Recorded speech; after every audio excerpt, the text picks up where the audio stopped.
HMS Ganges, the shore training establishment for boys, first opened its gates in October of 1905 and closed for the last time in June 1976. For discipline, its reputation was legendary, and to this day, there are many who still believe it was staffed by some of the most sadistic petty officers to be found in the Royal Navy. Certainly, the rigorous hardships experienced during those many months of training helped to mold character and self-discipline, which was, of course, the exact requirements of their lordships at the Admiralty.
Boat drill and sailing were also part of the Ganges curriculum, and this went on all year round, regardless of heavy rain, snow, or even a howling gale.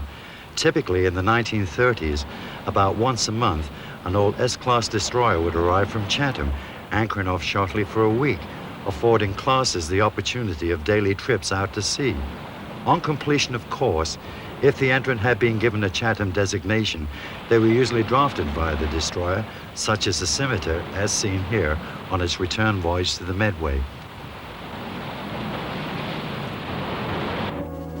The reputation of Ganges was always enhanced by the infamous mast, the climbing of which was compulsory to the half-moon level at some 130 feet. But beyond that, it was voluntary. The button boy, who stood on the small circular top platform, would always receive a payment of 1 shilling for his heroic endeavor.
On entering the mainstream of naval service, all the customs and discipline codes experienced at Ganges would still be found waiting for them. From barracks to battleships, those awesome figures of GIs, the Master-at-Arms, the dreaded regulating branch, would still be part of their daily lives.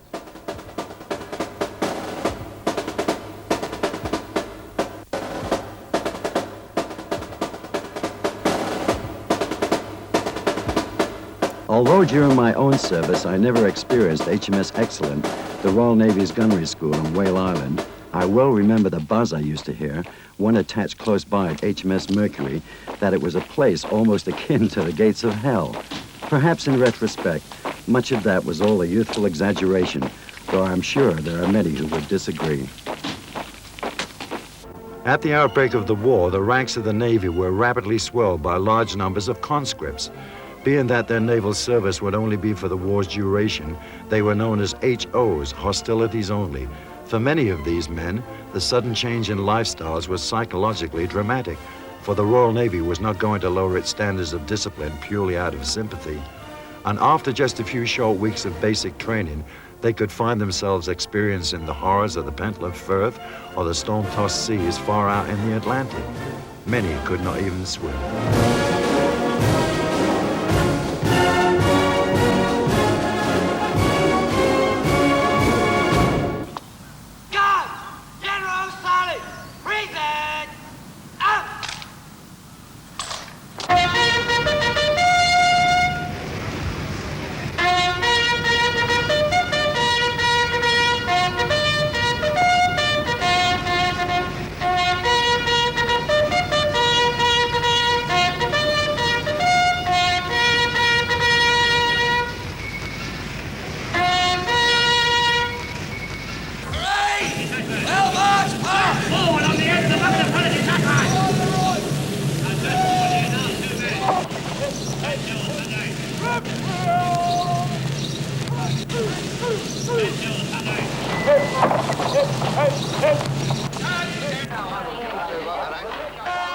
After hours of square bashing, stand easy was always a welcome break.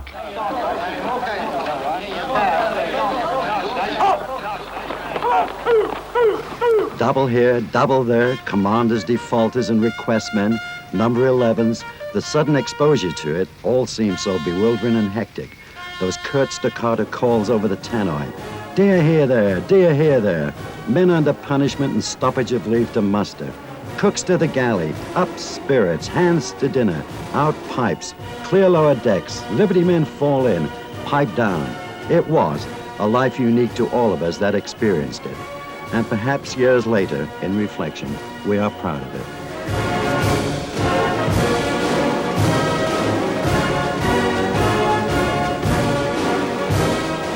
And so incredibly, after just a few short weeks of bullying petty officers hurling their commands on the parade ground, the HOs took on the appearance of smart discipline ratings. Then it was off to their individual depots for a draft ship, and the luck of this draw determined by fate whether you were to live or die. Draft, Stenard E. Now when I call out your names, I shall also call out your locker number, all right? Now you'll go and fetch your gear and take it to your lockers. Draft, attention. Left turn, double march.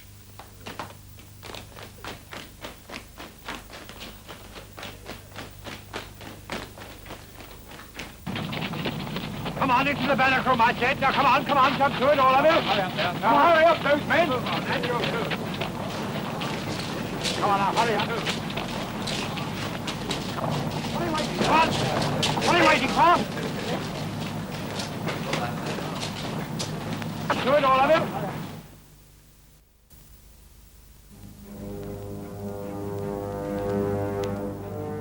Very early in the war, the threat of the German magnetic mine had to be quickly mastered to prevent complete closure of many of Britain's main ports and bases.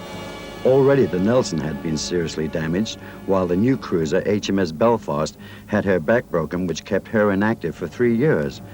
The destroyer Blanche had been sunk in the Thames estuary, and a second destroyer, the Gypsy, seen here, was mined off Harwich with the loss of 1 officer and 30 ratings. Also mined were numerous East Coast merchant vessels. Intensive minesweeping became paramount, and the following Admiralty message was broadcast. The Admiralty needs a large number of fishermen, especially enginemen and stokers, to form the crews of additional mine-sweeping and anti-submarine vessels. The age limits are 18 and 45, and volunteers should, if possible, have had not less than 1 year's experience in deep-sea fishing vessels, but men with a satisfactory general experience may also be accepted. Application should be made to the nearest registrar, Royal Naval Reserve, who will be found at the Mercantile Marine Office or Customs House.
Hurry up. Come on. All right, you lads, with the devil.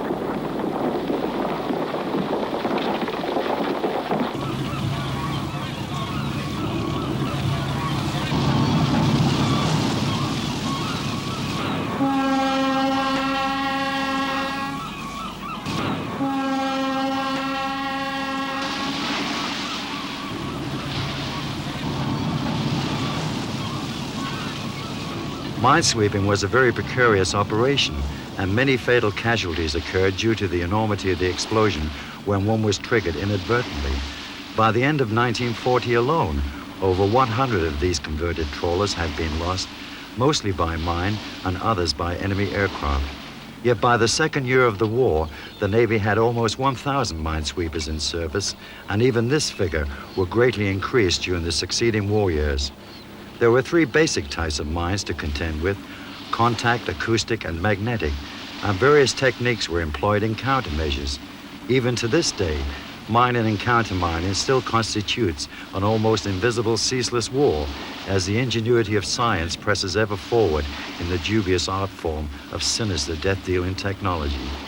Through the media, most people are given the false illusion that once a mine appears on the surface, its successful destruction always culminates in a huge explosion after being hit by gunfire. In reality, this is to be avoided, for such an explosion would have everyone diving for cover, and the ship itself could be in danger. The object is to avoid hitting the contact horns and sink it gently by means of bullet holes into the casement.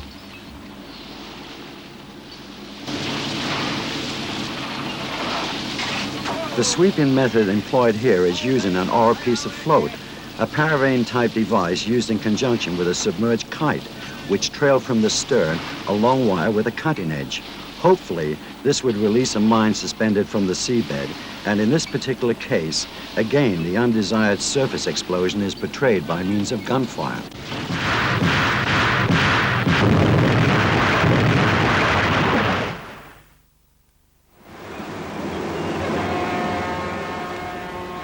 During the war, there was a large amount of coastal trade from the Firth of Forth to the Thames and along the south coast as far as Plymouth, all of which was vulnerable to attack by enemy surface vessels, submarines, and aircraft, even heavy guns located on the French Channel coast.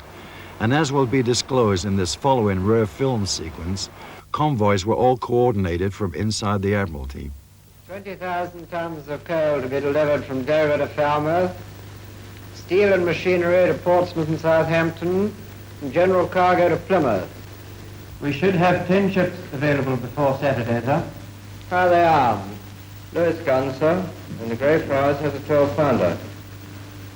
And they'll have to go in convoy. Those dive bombers have been very active in the Channel lately. Destroyers will be a godsend just now. Well, we'll have to order the convoy to assemble at Southend. 10 ships, sailing in the morning tide. Understand?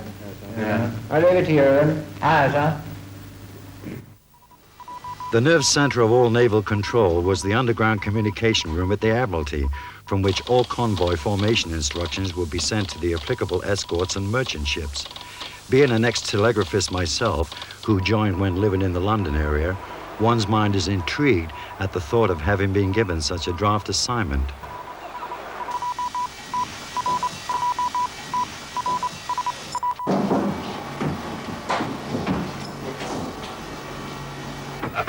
Come in. Signal, sir. I got it. I'll stay in the order. As soon as I get busy.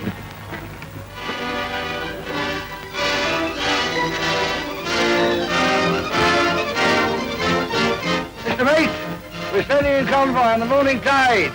Get forward to the forecastle there and put your windlass in gear. Stand by to heave away. Gunner, I hope your guns followed all in good order. That 12-pounder aft, clean and in good condition. Aye, sir.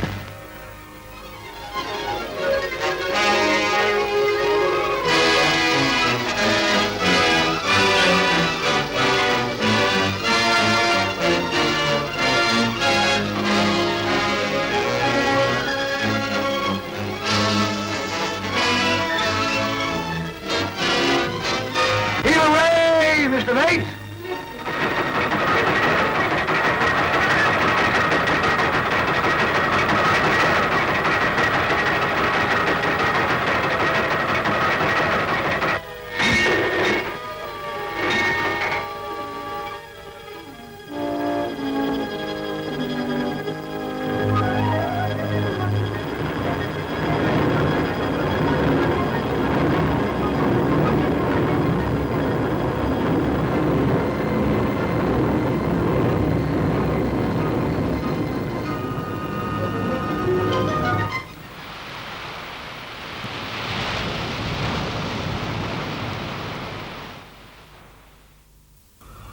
The ideal escort for these coastal convoys was the Hunt-class destroyer. Its initial design was born out of the realization that in the likely event of a forthcoming war with Germany, the Royal Navy would be faced with an acute shortage of destroyers, and the Hunt-class, being smaller and less heavily armed than a fleet destroyer, could be produced more quickly and in large numbers. Typically, some used exclusively on East Coast convoys mounted a single bow chaser pom-pom. Some never even left home waters throughout the war, but many were allocated the role of a fleet destroyer and did serve in far-off distant waters. Scattered here and there in the archives, I found only a few short film clips of these handsome destroyers, which I have endeavored to piece together. So without dialogue, let us enjoy these few rare brief scenes from the past. Hello, forward. Get on that rope. That's the devil. And you. That's the devil. Let go off. All in for leaving harbor.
Being shepherd to slow-moving merchant stragglers in convoy was not every destroyer captain's dream of command, but nevertheless, early in the war, even some of the new J&K class destroyers were allocated this role.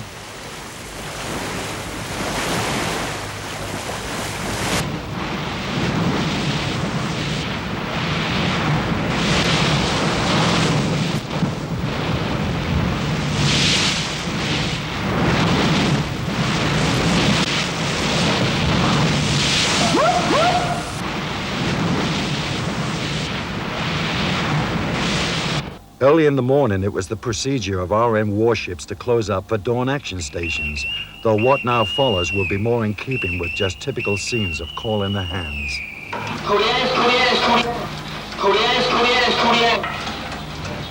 Charlie, get your feet on the deck. Straight into the showers. Facing waking.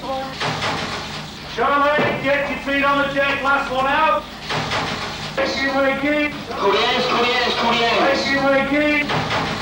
Straight into the showers. Be they fleet or escort destroyers, one thing they did share in common was exceedingly crowded mess decks where the crews lived, ate, and slept.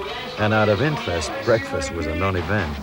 With excessive wartime complements, there was frequently not enough available spaces to sling your hammock.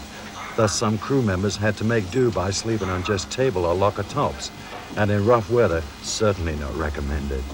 Also, being located up in the forecastle, conditions were frequently very wet and cold, or conversely, in the tropics, extremely hot and humid. "Roll on my 12" was a frequently heard exclamation. A signal is passed from the escort leader to the convoy commodore to alert all ships to the possibility of an enemy attack.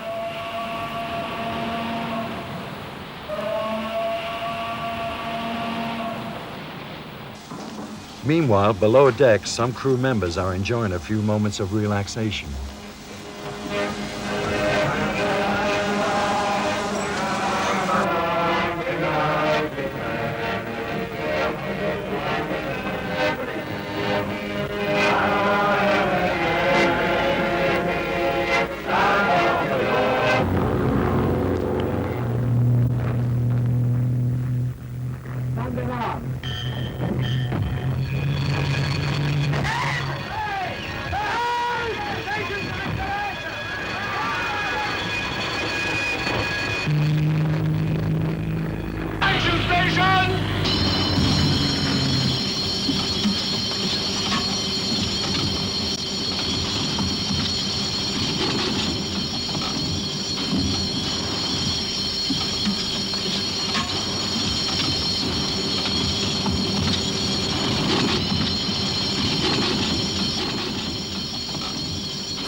Similar events were also about to occur on board the coastal steamers, where some crew members could also be found relaxing in a game of cards or dining in the mess.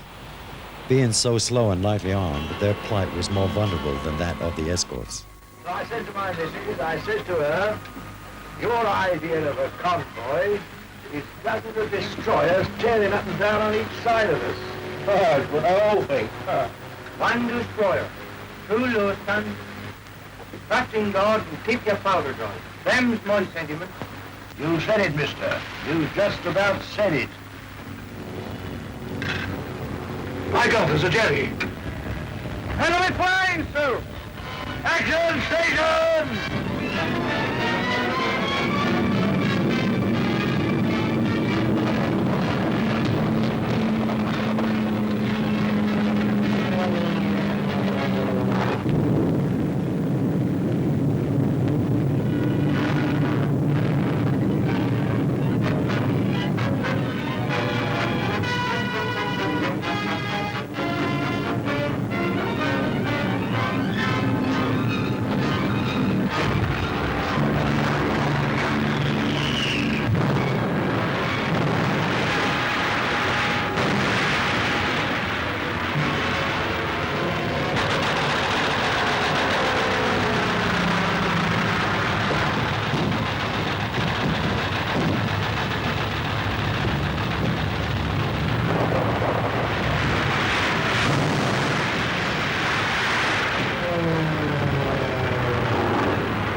From coastal convoys, we now turn to an event which took place off the west coast of Africa in September of 1940, Operation Menace. The definitive details of this affair are beyond the scope of this particular program. All I am attempting to do is present what surviving archive film remains of this operation. The force comprised of the Barham, which is the camera ship, Resolution and Ark Royal, the cruisers Australia, Devonshire and Cumberland, transports and destroyers, one of which, the Foresight, can be seen here closing the Barham. This destroyer was lost some 2 years later in the Mediterranean. The Barham had just recently sailed from Scapa Flow, and after this operation, she too was destined for those same very familiar peacetime waters, which was all to end in tragic, appalling circumstances. In its briefest form, Operation Menace was an attempt, which failed, to neutralize the French colonial port of Dakar, for at the time it was believed there was a possibility of its use by German surface raiders and submarines. In hindsight, we now know this never occurred. Here a patrolling flight of swordfish can be seen taken off from Ark Royal, and fortunately, one carried a movie camera which affords us a unique overhead view of this task force.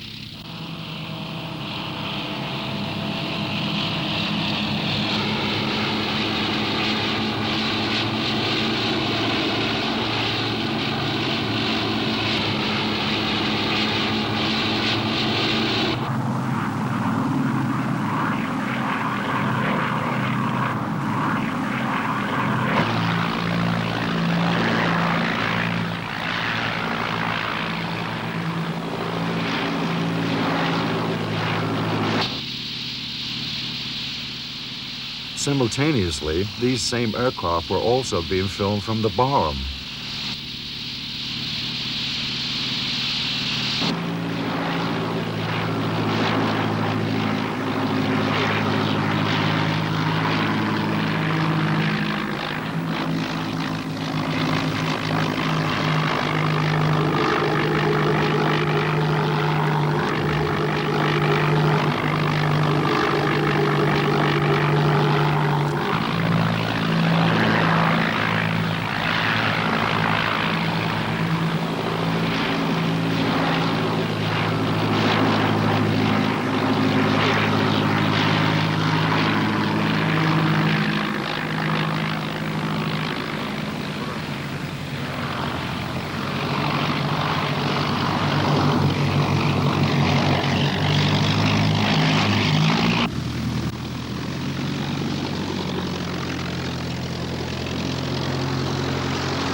When the task force arrived off Dakar on the morning of the 23rd, the entire area was found to be shrouded in a veil of mist.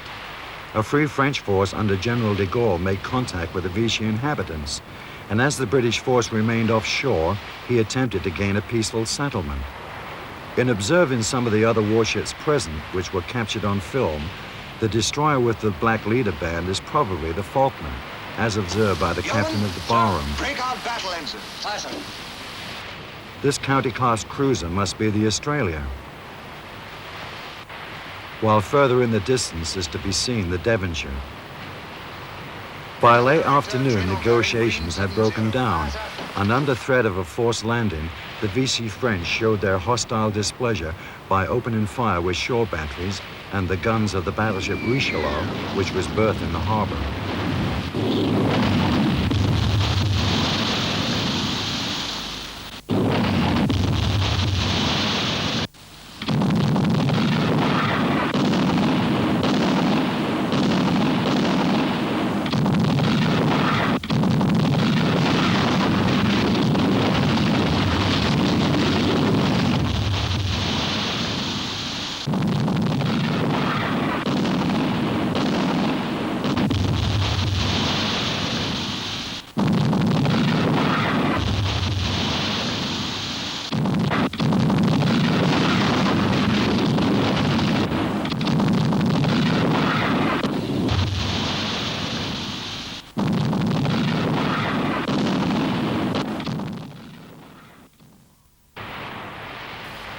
The Barham had sustained minor damage to her forecastle during the action, which continued into the following day. But more alarmingly, on the third day, the Resolution was torpedoed by a French submarine. Taking many factors into consideration, not least the plight of Resolution, with her reduced speed and a 12-degree list of port, it was decided to abort the operation and withdraw all forces to Freetown. This voyage was badly handicapped by the serious damage to the battleship, and the next day, after limping along at only 5 knots, the old Resolution finally came to a stop. With her forward boiler room flooded and serious problems with the main machinery lubrication system, it was then decided that the Barham would have to take her in tow.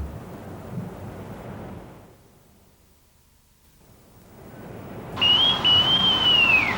you hear there? Do you hear there? Second part of starboard watch, report to the quarterdeck.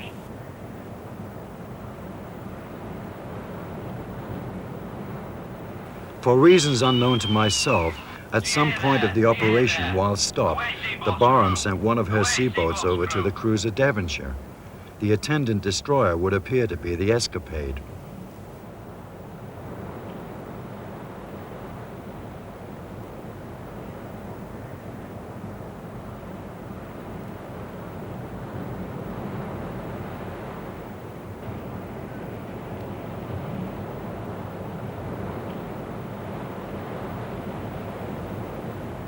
Somehow, through the magic of film, the Barham's cutter had transformed into a whaler. What is noticeable was the frequent use of the old Sun pith helmet, known affectionately in the Navy as a topee. By popular demand, the Admiralty finally phased it out of service around 1942.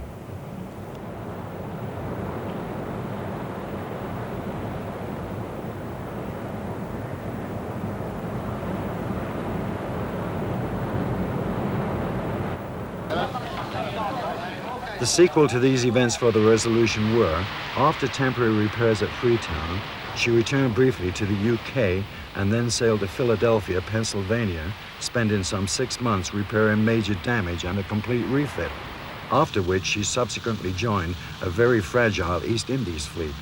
But the future for poor Barham, upon her return to the Mediterranean, would be devastating.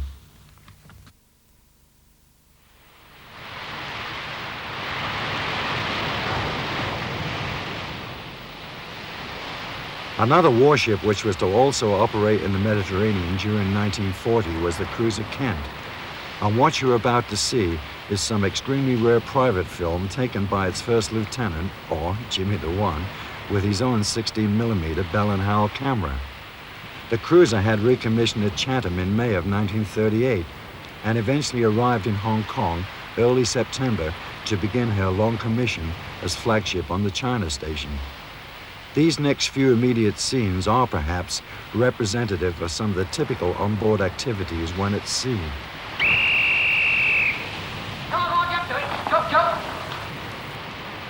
Of interest, among the ship's company were a number of boy ratings who had joined from HMS Ganges.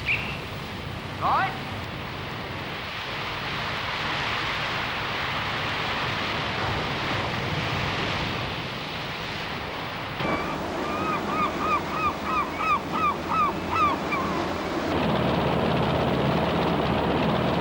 A full shoot exercise is planned, and the ship's Walrus, about to be catapulted, will tow a target drone for use of the short-range weapons. Do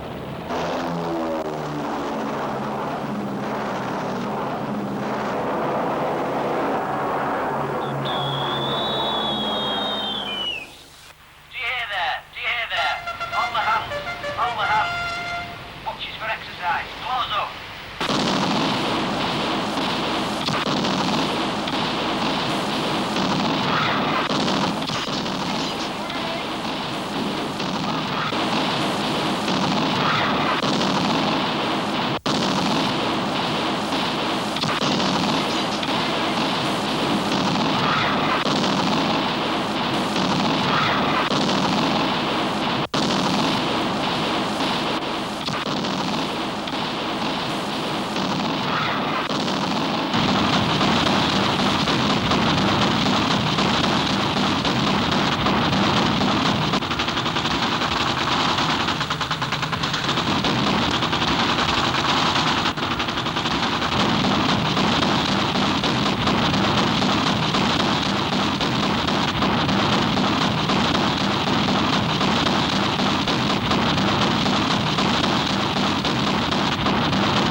After the exercise, the Walrus returns, still intact. Certainly not an elegant aircraft by any standards, but nevertheless, it was extremely rugged and reliable, being affectionately known in the Navy as the Shagbat. Though perhaps not generally known, she was designed by the same R.J. Mitchell of the legendary Spitfire fame. Hoisting it back on board was not the easiest of tasks, especially for the observer. Observed from the port side of Kent is the new cruiser Birmingham. She too was serving on the China station. This county-class cruiser is believed to be the Australia. H-53 was the ill-fated destroyer HMS Dainty. The D-class were used extensively on the pre-war China station, but during the war, their numbers were severely decimated.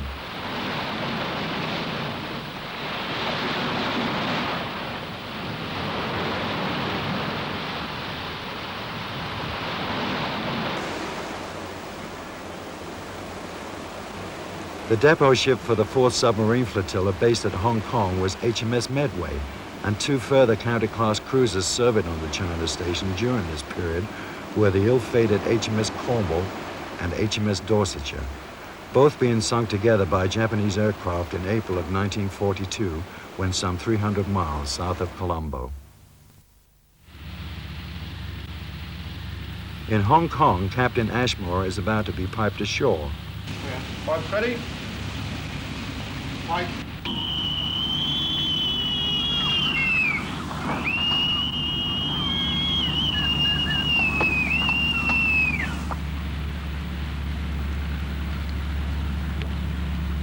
To be seen berthed in the harbor, adjacent to what appears to be the old China Fleet Club, is a rear view of the destroyer Tenedos, decked out for mine laying. She was one of the 4 destroyers which sailed from Singapore on that fatal voyage of the Prince of Wales and Repulse. Later, she would also be sunk by Japanese aircraft in April of 1942. These are scenes of the Fleet Regatta, which was held in the spring of 1939. And as always, such events were looked upon with great importance by the different ships companies involved, for a lot of pride was at stake. Again, in the background, there appears the white building of the legendary old China Fleet Club, which was in more recent times rebuilt. Being flagship, the participating crews of Kent were automatically put under greater pressure to achieve the best winning results. And to help ensure this, the first lieutenant devised what he called his patented dry puller, which enabled the crews to put in a maximum training program. All this extra effort paid off handsomely, for when the results board was posted, Commander Blundell must have been extremely satisfied to see the Kent topping the list, followed by the Birmingham, Dorsetshire, Eagle, Medway, and Cornwall, and on board the trophies represented by the C&C, who was Admiral Sir Percy Noble. This is the Medway filmed at Singapore on November 20th, 1939. She was the first large submarine depot ship built for the Navy and was sunk by a U-boat off Alexandria in June 1942. The Kent is actually underway leaving Singapore, probably for the very last time, for she was bound for Colombo after exchanging commissions with the cruiser Liverpool, seen here in the Admiralty floating dry dock. Pictured on the right must be the old 4-funnel Australian cruiser Adelaide.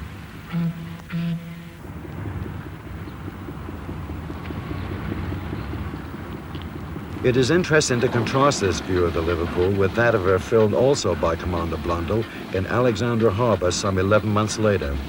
Hit by a torpedo from an Italian aircraft, she subsequently lost her bow and was towed into harbor by the cruiser Orion. This damage was eventually repaired at Mare Island, San Francisco, and by an ironic twist of fate, after returning to home waters in December of 1941, where she engaged in some Russian convoy escort duties, she was again torpedoed in the Mediterranean by Italian aircraft in June of 1942, and this was to keep her out of active service at Ross Hythe for the rest of the war. With the battleship Ramillies, the Kent was part of an escort for the first Anzac troop convoy which sailed from Fremantle in January of 1940.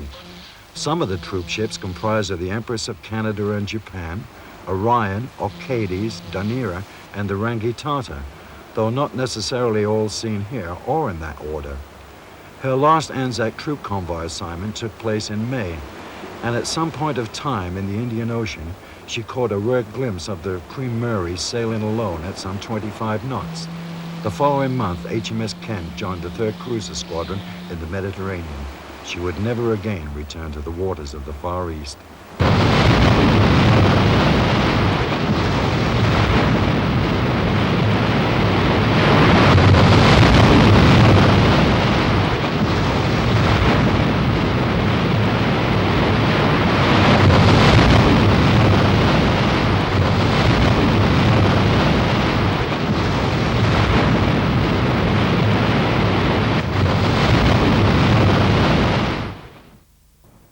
The carrier Eagle was also one of a number of warships which had been transferred from the Far East to reinforce Admiral Cunningham in the Mediterranean, whose flagship, as seen here, was HMS Warspite.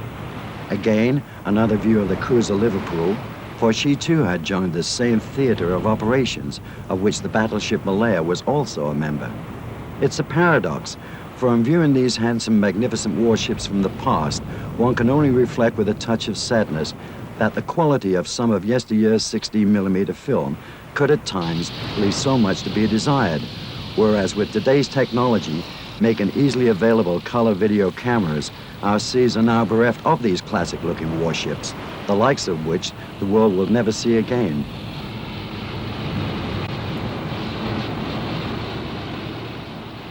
To my knowledge, these are probably the only close-up views taken of the Eagle at sea during wartime. And by coincidence, Commander Blundell was to actually film in color her sinking 2 years later during Operation Pedestal.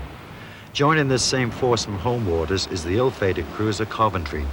Badly hit by Ju-87s in September 1942, she had to be abandoned with the loss of 63 officers and ratings. And then she was sunk by the destroyer Zulu.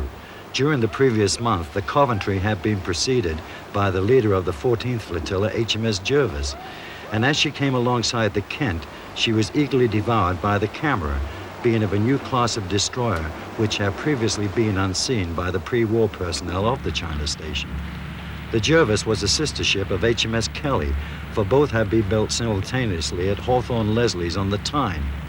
In her complement were 16 boy ratings, though fortunately, Jervis was a lucky ship and survived the entire war without sustaining one fatal casualty. Okay, what was that?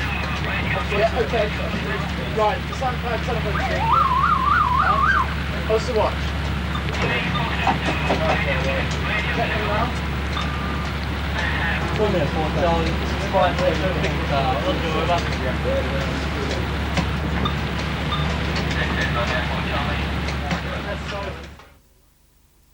The carrier Illustrious was another new arrival in the Eastern Mediterranean, having sailed from Scapa Flow in August of 1940 and only 3 months later achieved lasting fame for her attack on the Italian fleet base of Taranto. These are short film clips I have found showing various destroyers of the 10th and 14th flotillas at Alexandria during this period.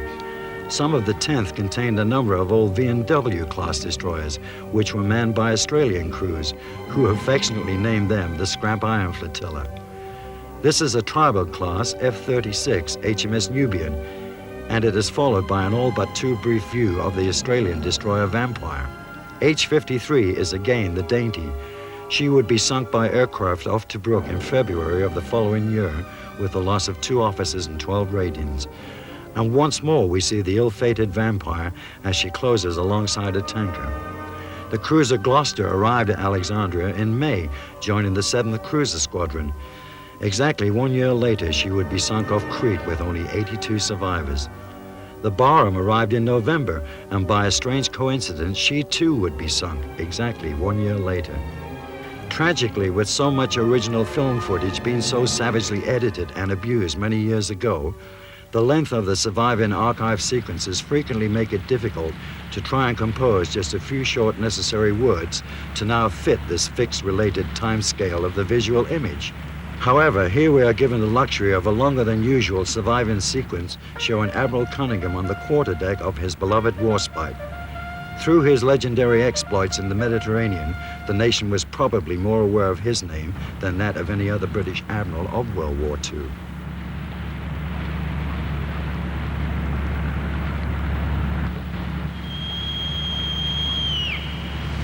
Do you hear that? Do you hear that? Judy Watts ammunition party, assemble on deck.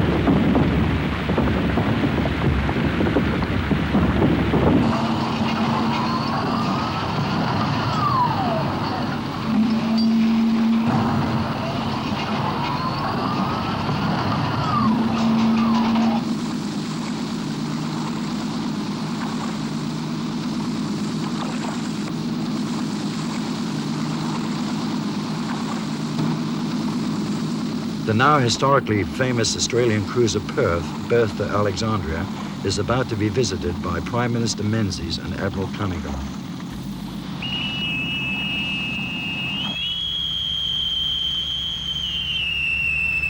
Together with the American cruiser Houston, the Perth would be sunk off Java after being overwhelmed by a large Japanese naval force in March 1942. Of her complement of 680, barely 200 survivors would eventually return to Australia.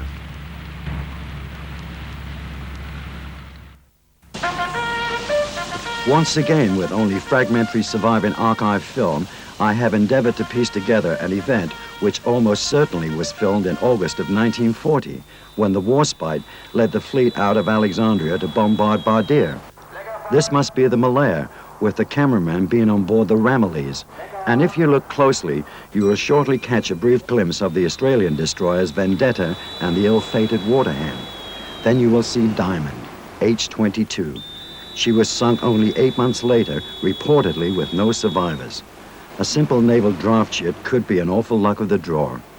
Certainly the cruiser Kent took part in this operation, but simply because I could find no other way of using them, I have taken the liberty of inserting, purely for visual display, some existing rare short views filmed in the Mediterranean of the luckless destroyers Kingston and Herrywood, followed by the Perth, and in dazzle pattern, possibly the Orion.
We're 163.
On the return voyage to Alexandria, the fleet was bombed by high-level Italian aircraft, though on this occasion no real damage was sustained.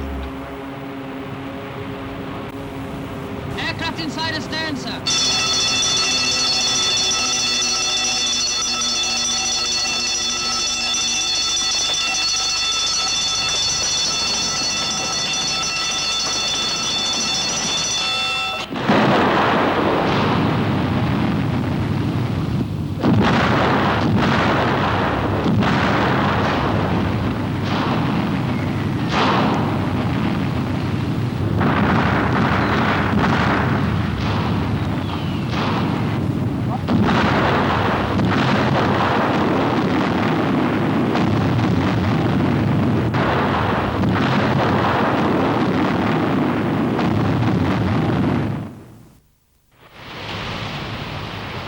At 1600 hours on the 24th of November, 1941, Admiral Cunningham and the fleet set sail from Alexandria.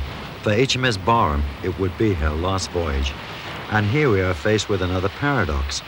For although these are definitely stern views of the Barham filmed in the Mediterranean, and though we know her final moments were filmed from the Valiant, there appears to be no footage of that actual fatal voyage other than the calamitous end itself. Yet it would seem inconceivable that the camera was not used at any other time during this operation. And to me, this does remain a tantalizing mystery. What you are seeing here are just some brief items I have inserted of the Eastern Mediterranean fleet taken during this particular period of the war. However, on the afternoon of the next day, early into the first dog watch, the U-331 at periscope depth slipped in between two of the destroyer escorts, the Jervis and Griffin, and hit the Barham with 3 torpedoes. As she rapidly heeled to port, already telltale wisps of deadly white smoke can be seen near the mainmast and the point of the eventual catastrophic explosion. Ironically, though the Jervis had made an echo contact, it was decided to ignore it as being just an ASDIC non-sub. Cunningham would be furious. But for the crew members of Barham who were trapped below decks, conditions by now must have been absolutely appalling as they desperately tried to fight their way topside, and the lights were rapidly going out.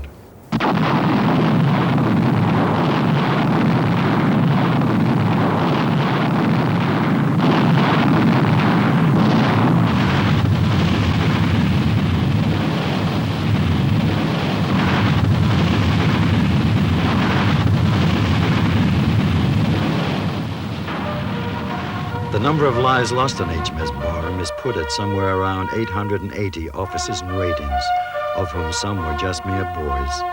The Admiralty stated there were 396 survivors, yet strangely, the tally of the rescue and destroyers numbered about 50 less. However, one thing is certain, it is the most horrific ending of a ship that was ever captured on film. Rest in peace, Barham.